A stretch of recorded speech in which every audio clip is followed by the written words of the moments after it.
고린도서 5장 21절입니다. 그리스도를 경외함으로 피차 복종하라. 아멘. 술 취하지 말라고 그랬어요. 명령이죠. 성령으로 충만함을 받으라 그랬어요. 마땅히 해야 할 일이죠. 그래서 한 걸음 더 나갑니다. 더럽고 추한 것을 버릴 것이고 경건하고 아름답고 복된 것을 취할 것이고. 자, 그래 했어요. 그리고 실제 삶에 구체적 적용이랄까요? 성령 충만한 신뢰를 말하고 있습니다. 그 중에 19절에서는 성도의 모임과 예배라고 할 것이고, 하나님을 향한 성령 충만한 삶을 얘기하는 것이고, 이제부터는 우리 십계명도 그렇게 구분하잖아요. 하나님과 사람. 성령 충만한 사람은 혼자 사냐? 아니죠. 같이 삽니다. 술 취한 사람도 옆에 사람은 같이 살고요. 해를 끼칩니다. 성령 충만한 사람은 이웃에게 그 성령 충만한 열매가 나타나고 그 증거가 나타나야 되겠죠. 그 실제 이야기입니다. 율법에도 보면 네 부모에게, 자식에게, 이모에게, 고모에게, 네 이웃 사람에게, 이웃 아내에게, 나그네에게, 외국 사람에게. 자, 율법의 백성은 그렇게 삽니다. 성령의 사람 어떻게 살아가냐? 구체적으로 하나하나 다 적용할 수 없지만 대원리를 가르쳐줍니다.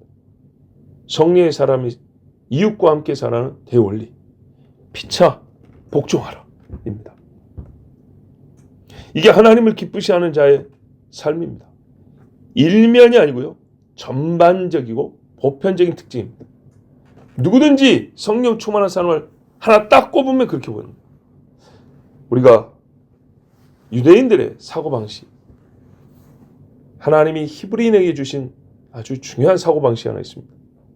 그게 뭐냐? 제가 예를 들어 설명해 드릴게요.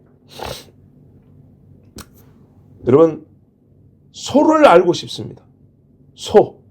소라는 짐승을 알고 싶어요. 그 동물적 특징, 그 육질, 형태부터 해서 소에 대해서 전반적으로 알고 싶어요. 자, 그러면 전 세계에 있는 소 싹 모아가지고 다 조사하면 됩니까? 못할걸요? 그래갖고는 소를 알 수가 없습니다. 조사하는 동안에 죽은 소가 많이 나올 것이고 또 태어난 소가 있을 것이고 한도 끝도 없겠죠. 그리고 그런 방법은 필요하지도 않습니다. 약간 우리가 하는 말로 품종이 좀 다를 수 있습니다. 그죠? 맛은 한우가 제일이죠. 근데 한우 중에도 누렁소 있고 검은 소 있고 저기 위에 가면 흰 소도 있고 뿔이 이렇게 생긴 애들도 있고 이렇게 모아진 애들도 있고 뿔이 조그만 애들도 있고 다양하죠. 소의 품종은 좀 다를 수 있어요. 그러나 소라는 종의 본질적 특성은 다르지 않아요. 빽빽한 소도 잡아보면 신경 조직은 뚱뚱한 소나 빽빽한 소나 똑같이 그 구조와 원리는 똑같아요. 심장 붙어있는 위치도 똑같고. 그죠? 하나 해부해보면 전반적인 소를 알 수가 있어요. 각 사람마다 다르다고 해도 인간이라는 본질적 특징, 그 신체적 특징도 같기 때문에, 육체적 특징이 같기 때문에 해보면 몇 사람 시시 몇 개 해보면 그것을 토대로 살아있는 더 수많은 사람 수술할 수 있어요. 그렇죠? 그래서 여러분 우리가 개별적 특성을 강조하는 것을 너무 그렇게 말할까요? 막 앞세우면은 오히려 오류에 빠질 수 있습니다. 같은 게 훨씬 많다니까요. 네. 그래서 사람을 만날 때도 뭐라 그래요? 많이 만나봐야 된다고. 아니라니까요. 여자가 아무리 달라도 80%는 똑같아요. 남자가 아무리 달라도 80% 똑같아요. 그리고 나머지 20%는 각기 달라요. 각기 다른 거는 100놈 만나봐야 1000놈 만나봐야 세 사람 만나면 다 달라요. 그러니까 앞에 사람 만난다고 뒷사람을 맞출 수 있는 게 아니에요. 뭔 말인지 아시겠죠? 수학적으로 생각해 보세요. 예. 많이 만난다고 새로운 데이터가 쌓여가지고 그게 별로 없어요. 자, 왜 제가 이 이야기하냐? 한 사람 모압인하고 전체 모압이라고 그래서 똑같다고 보는 거예요. 뭔 말인지 아시겠어요? 개별적 특성은 있어요. 모압 여자 룻은 대단하잖아요. 그죠? 근데 모압인에 포함되면 모압인의 전체 특성을 갖고 있다고 보는 거죠. 아시겠죠? 그러니까 나는 이런 사람인데를 말하기 전에 모압인인 나를 이렇게 먼저 나오는 거예요. 한국 사람을 알기 위해서 한국 사람 1000사람을 만날 필요가 없어요. 한국 사람에 대한 특성을 하나 알고 있으면 그 한 사람도 한국 사람으로 대합니다. 한국 사람으로 인정합니다. 한국 사람의 특성을 가진 것을 그렇게 인식을 합니다. 그 하나가 대표라서가 아니고요. 부분적인 개체적인 독특함, 특징보다 더 큰 게 뭐냐면 그 전체 집단이 갖고 있는 보편적 성질을 각 부분이 다 갖고 있다는 얘기입니다. 그러니까 말씀대로는 무슨 말이냐? 각 사람마다 성령 충만한 특징이 다 달라. 이 말을 하기 전에 공통된 것이 99%라는 얘기입니다. 딱 보면 어떻게 해요? 경건성이 느껴집니다. 성령 충만하면 딱 저 사람 하나님 앞에 찬송할 때 어떻게 할지 보면 그냥 보여요. 역시 입 딱 벌리면 똑같아요. 그렇죠. 그래서 아프리카 사람이나 영국 사람이나 한국 사람이나 성령 충만한 찬양 집회하면 똑같이 부른다니까요. 예. 성령 충만한 사람의 보편적 특성. 누구든지 뽑아보면 이게 똑같이 나오게 돼 있어요. 그것을 얘기하고 있는 거예요. 개별적 특성을 말하기 전에 그거를 주장한 사람은 어떤 의미에서 아직 성령 충만이 좀 덜 됐다고 해야 되나. 예. 보편적 특성이 먼저 나타나야 된다니까요. 군인 군복 입으면 군인 정신은 똑같이 나타난다고요. 군인 1000명 중에 하나 뽑아놨는데 너 이리 와봐 해가지고 이것저것 동작시켜봤더니 개판이란 말이죠. 그 사람의 잘못이 있지만은 그 개인의 잘못이랑과 동시에 뭐냐면 그가 누구든지 갖고 있어야 될 군인 정신을 못 갖고 있는 거죠. 그런데 성령은요. 누구든지 임하면 하나님의 영이 충만하면 그때마다 다르게 나타나 주시거나 안 나타나 주시거나 이러지 않아요. 성령은 항상 자기를 나타내세요. 드러내신다고요. 귀신도 자기를 드러내는데 그 특징 놀랍게도 뭐라 그러냐면요. 예배에서는 신령한 노래로 서로 화답하고 마음에서 나오는 찬송으로 하나님을 높인다 했어요. 반드시 나타나야 돼 있어요. 우리 교회도 말입니다. 이 작은 교회니까 더 잘 보여요. 찬송 부를 때 이 뻥끗도 안 한 분이 있었어요. 왕년에. 자꾸 막 딴짓고 입 소리가 안 나요. 소리가. 그런 분이 있었어요. 그런데 은혜를 받으니까 소리가 커지더라고요. 예, 소리가 커져요. 확실히 하나님 말씀이 맞아요. 자, 피차 복종하라. 보세요. 아내들아. 밑에 나오죠? 남편들아. 신분, 지위, 입장 무관하다는 얘기예요. 종들아, 상전들아. 종과 상전 사이도요. 회장부터 인턴 사원까지 얼마나 다양한데요. 그죠? 말단 직원 앞에 부장은 엄청난 상전입니다. 그죠? 왜? 이제 신입사원에게 전무는요. 얼마나 큰 상전인데. 근데 이런 것들을 다 통괄해서 어떻게 해요? 피차 복종하라. 뒤에 나오잖아요. 그러니까는 모든 인생사, 계급구조, 신분, 지위 통틀어서 얘기하는 거예요. 어떤 위치에 있든지 간에. 그래서 옛날에 로마 사람들이 기분 나쁘게 뭐 했냐면 교회 가자고 사실 교회란 말 안 했죠. 모임 가자고 이제 따라가 봤더니 제가 우리 이웃집 장관님 집 하인인데 그 교회에서 집사님 이러고 있는 거예요. 장로님 이러고 있는 거예요. 그 집에 그 장관 딸이 거기서 점심 먹을 때 이게 떡 나르고 있는 거예요. 이게 기가 막히고 화가 났던 겁니다. 로마법에 어긋난다는 게 그런 거였어요. 우리가 잘 알던 전북 김제 디귿자 교회가 있잖아요. 이렇게 돼 있어요. 앞에 강단 있고 남자석, 여자석. 이번에 A국 가보니까 거기도 그렇게 돼 있어요. 예, 이런 식으로 돼 있어요. 남자석, 여자석 이렇게 돼 있어요. 이게 이런 질서가 한국만 있던 게 아니에요. 자, 근데 그 집에 아시죠? 종이 상자 나오고 마부에 마부. 예. 구한말 시대 말 끄는 종인데 같이 교회를 다녔어요. 장로 선거를 했는데 누가 됐다고요? 종이 됐다고요. 종이. 이야, 주인이 어떻게 해야 되죠? 기분 나고 더러워서 내가 그래야 되겠죠. 이놈의 교회 때려치든지, 안 그래도 이웃집 영감들이 가지 마라고 하던데 저것들 위아래도 없는 쌍놈들이라고 그러던데, 아이고 세상에, 우리 집 마부가 장로가 되고 나는 아직 집사인 거예요. 나이도 지긋했는데 벌써. 와, 이 젊은 놈이 장로가 되고 기분이 나쁘죠. 그런데 그 주인이 참 하나님 말씀대로 새롭게 된 사람 맞아요. 장로님 이렇게 부르신 거예요. 자기 집 마부한테. 교인들이 그걸 봤어요.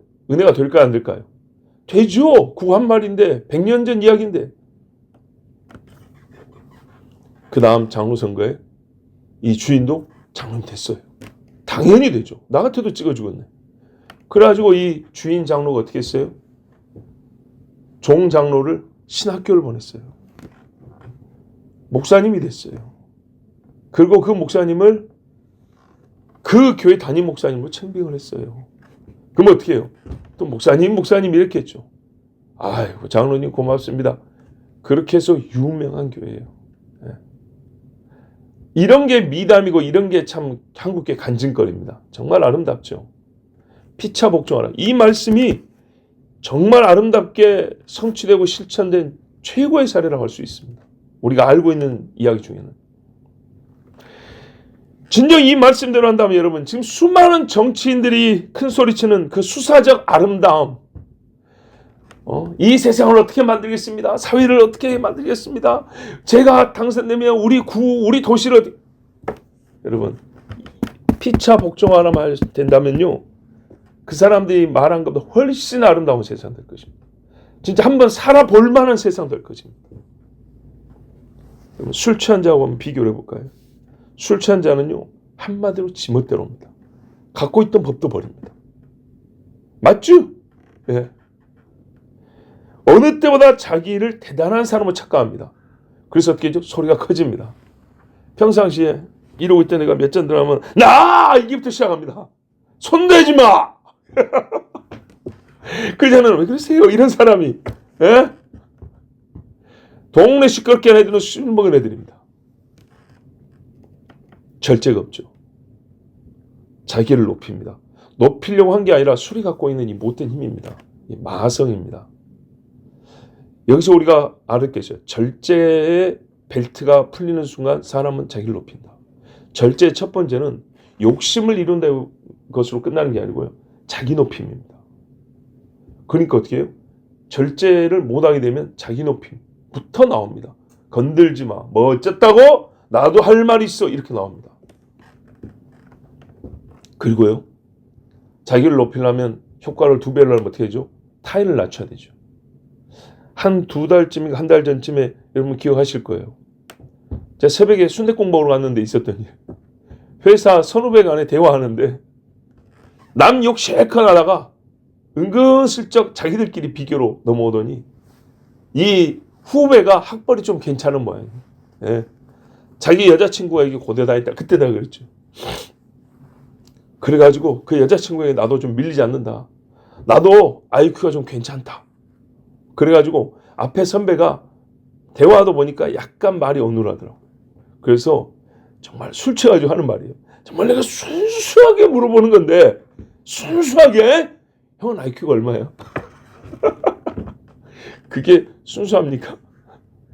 순수하게 하려면 예의를 지켜서 물어볼 필요가 없는 문제잖아요, 그거. 그러면서 잘 보세요. 술 먹은 사람의 이야기입니다.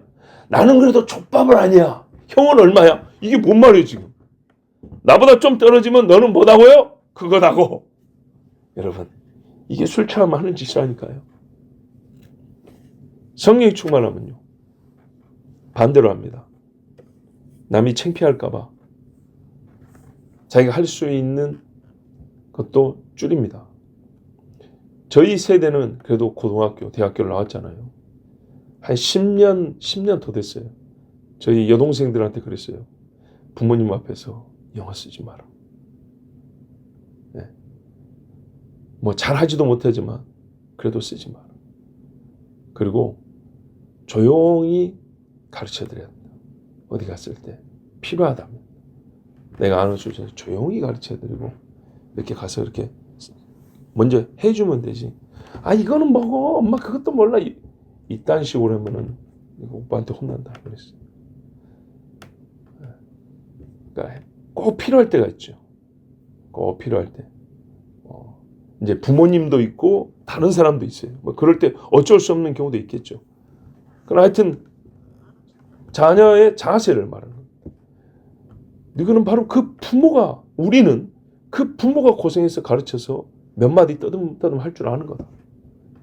그거를 부모님 앞에서 내세우는 이런 태도는 절대 가지면 안 된다.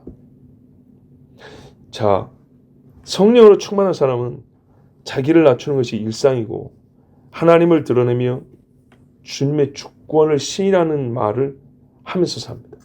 그래서 다시 앞에 19절에 시와 찬송과 신령한 노래들로 서로 화답하고 너희의 마음으로 예. 요즘에 진짜 우리 신령 아닌 마음과 상관없는 노래가 너무 많아서 문제라고 했는데 마음으로 하나님을 찬미하고 그러니까 하나님을 높이는 말을 하잖아요. 이게 성령 충만한 사람의 특징이에요.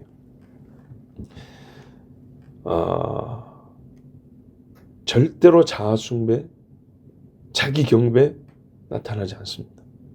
혹 그렇다 하더라도 바로 하나님 앞에 회개합니다.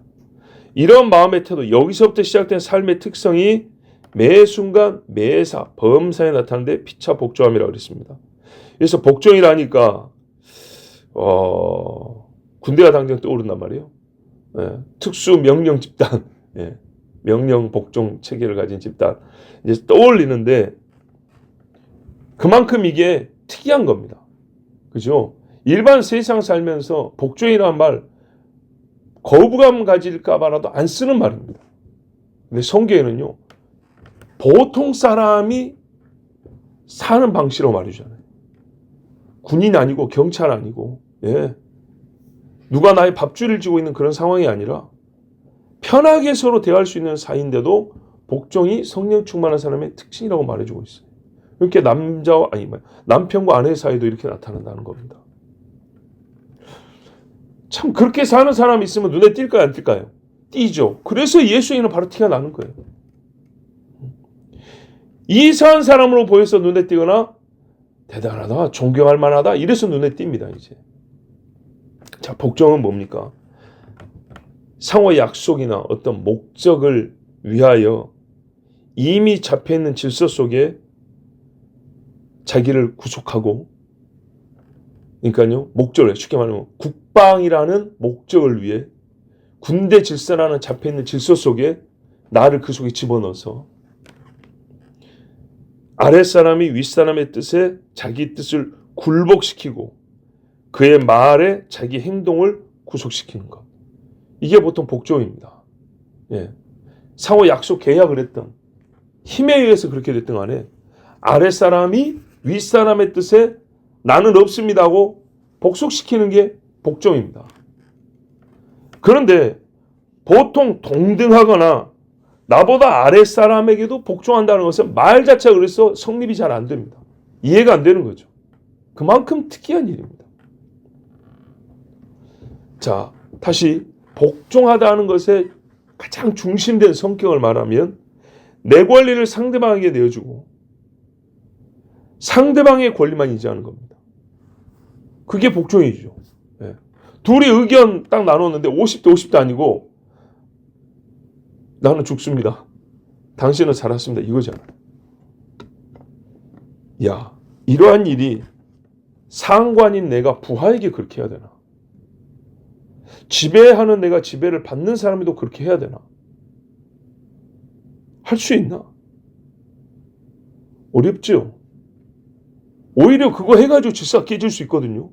자 보세요. 군대 전시 작전하는데 중대장이 돌격했는데 2등병부터 병장까지 전부 다 하사 중사 다 나와가지고 자기는 그래 네 뜻이 맞아.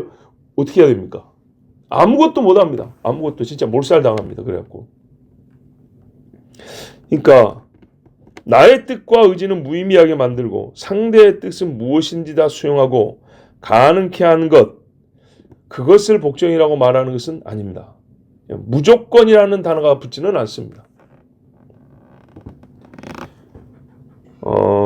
왜냐하면 그거는 또 하나, 나는 복종이지만 나의 복종을 받는 상대방은 복종 없이 사는 게 돼버리잖아요. 피차 복종하라 그랬잖아요. 그렇죠. 예.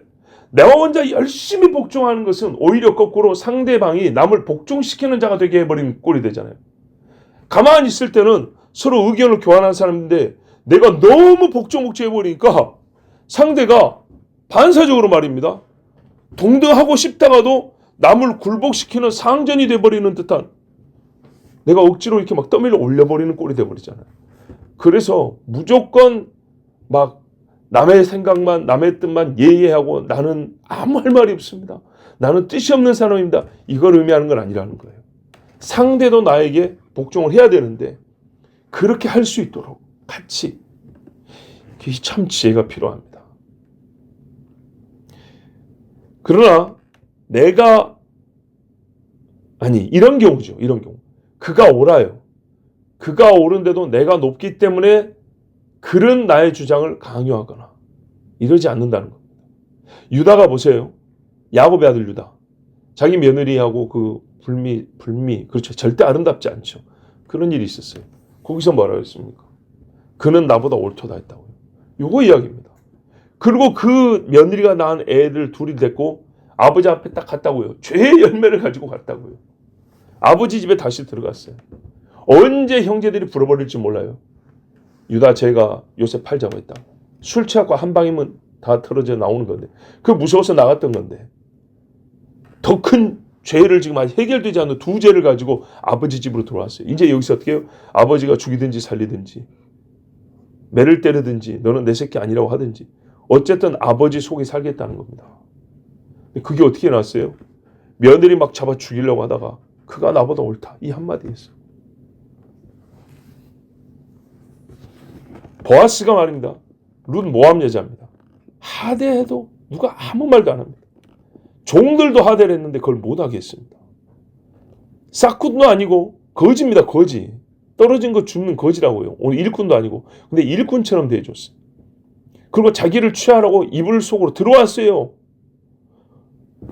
아유, 이런 케이스는요, 강간이 아니에요. 여자가 자기를 취해달라고 자고 있는데 내 이불 속으로 들어와서 소년을 취하시옵소서. 이런데 그거.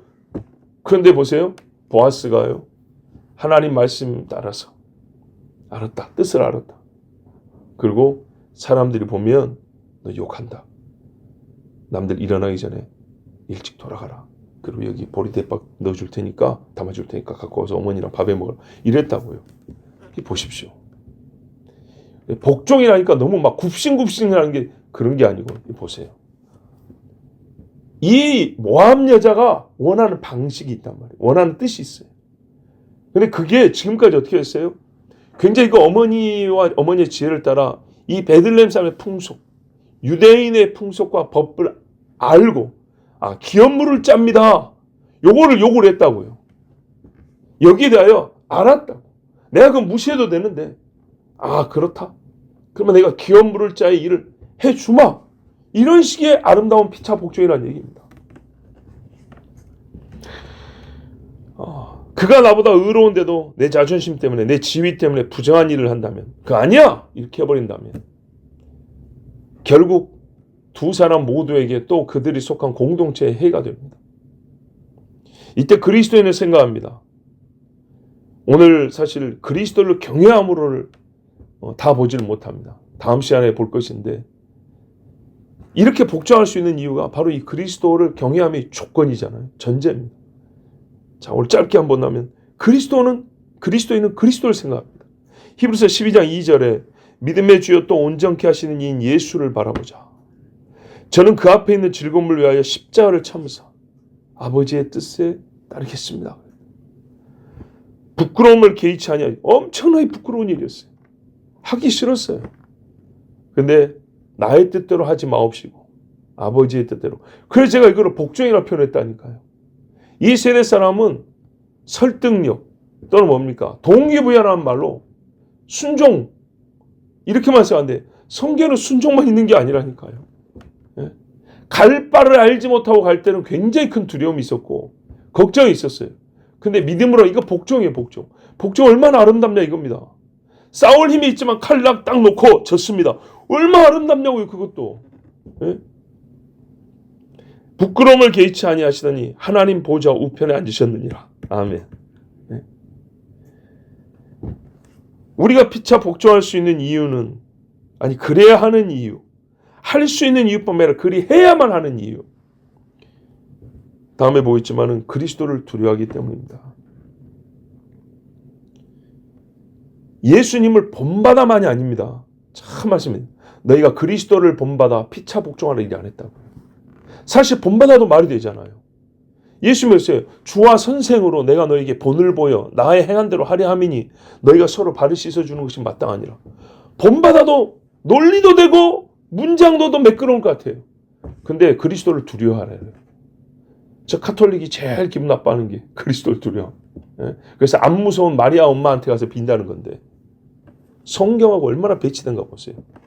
그리스도를 두려워야 피차 복종이 된다는 거예요. 여러분 본문은요 굉장히 짧습니다. 근데 문장의 길이는 짧은데 문장의 길이보다 훨씬 더 긴 시간을 두고 생각을 요하는 말씀입니다. 방금 말씀드린 대로 그 약간의 부자연스러움 때문에 생각을 많이 해야 됩니다. 그리스도를 본받아 피차 복종하라가 아니라 그리스도를 두려워함으로 피차 복종하라. 앞에 말씀을 집약하는 말씀이고요. 뒤에 길게 32절, 33절까지 오는 이 놀라운 특히 30절 밑으로 하면 진짜 신비로운 말씀 나오잖아요. 이 전체 말씀을 어떻게 보면 끌고 가는 기관차와 같습니다. 기차 앞대가리 기관차 같이. 그렇기 때문에 시간이 좀 걸리더라도 이 말씀을 앞으로 1시간 또는 2시간 좀 더 길게 숙고해 보도록 하겠습니다. 여러분 1000만 명 있어도 한 사람 딱 끄집어내면 암몬 사람 어떤 사람인지 알 수 있습니다. 본래 그런 것입니다. 100만 명이 있어도 딱 한 사람 끄집어낸 이스라엘 사람 보면 이스라엘에서는 율법 냄새가 나야 되고요. 하나님의 경외함이 딱 보여야 됩니다. 성령 충만한 사람, 성격, 출신, 배경, 살고 있는 상황 이런 거 그거는 0.001%도 안 됩니다. 성령이요 모든 것을 덮고도 남습니다. 예. 그래서 성령 충만한 사람 누구든지 그리스도인 하나 딱 끄집어내서 보자 하면 뭐가 보인다고요? 피차 복종함, 그리스도를 두려워함으로 이게 나타나면 마땅합니다. 기도하겠습니다. 하나님 감사합니다. 오늘도 우리가 주님 앞에 나왔습니다. 세상 질서와는 다른 질서를 가진 자들, 세상의 사고방식과는 다른 사고방식을 가진 자들이 그리스도인입니다. 오늘 이 세상에서는 쓰고 싶지 않고 사장되어가는 언어를 듣습니다. 복종, 그것도 피차 복종.